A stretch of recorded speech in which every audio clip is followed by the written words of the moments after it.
Welcome back to Dynamic Homeschool. In this video, I am going to show you all of my 10th graders homeschool curriculum for 2025 to 2026. So stay tuned.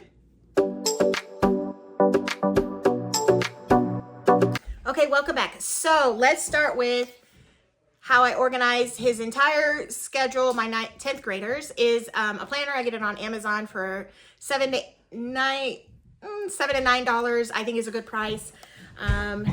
The inside here is the monthly view, and then this is the inside. And so I have his subjects on this side. I really like that it has Saturday and Sunday. As you can see, he's working now while during school, so I include his work schedule. This also helps me when I'm planning to make sure that on days that he's working, maybe I plan the easier subjects that don't take as long, and the subjects that require me or might take a little bit longer will be on days that he's not working. He is only going to be working like 10 to 15 hours a week. So we'll see how that goes, but his planner. No particular order on this curriculum. Science, we are doing friendly biology. I watched a whole bunch of reviews. It seems like the words are really big and they get straight to the point. So that's what I'm hoping. We tried Apologia with my oldest and that was just too much. He has no desire, my 10th grader, to go into medical. So I really just need him to hit on the big parts. So I'm hoping this he can do on his own and it's not too overwhelming. Friendly biology.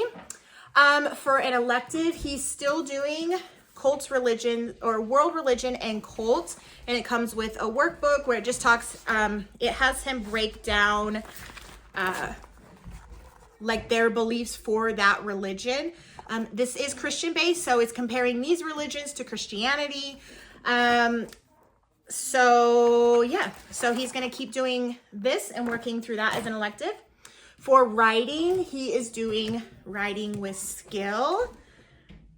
Level 1, he's not really my writer. As you can see, everything that I pick, I need to get straight to the point. He just wants school to be done, and so I really need to just get in whatever we're doing.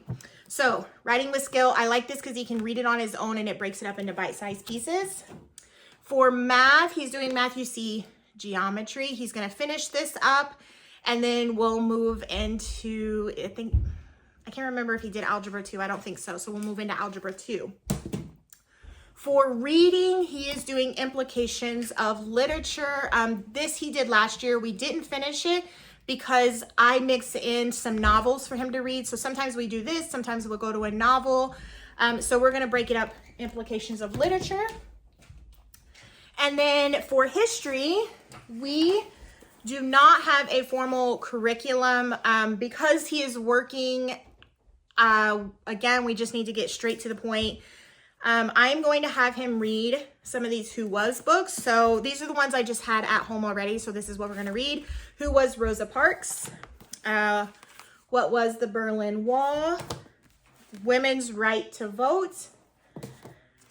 What was the Great Depression? And what were the Salem witch trials? What I'm really hoping is that he gets down to the nitty-gritty of the big parts of history. I guess not the nitty-gritty, the broad parts of history. And then if they're really interesting, that he will want to dive deeper into them. And then last but not least, he wants to own his own business. He's been lawn mowing now for 3 years. And he knows he wants to own his business.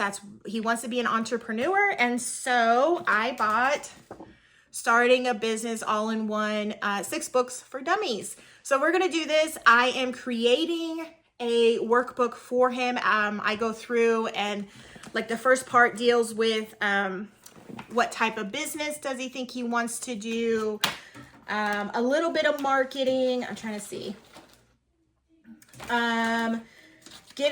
Starting to think about what is his ideal customer.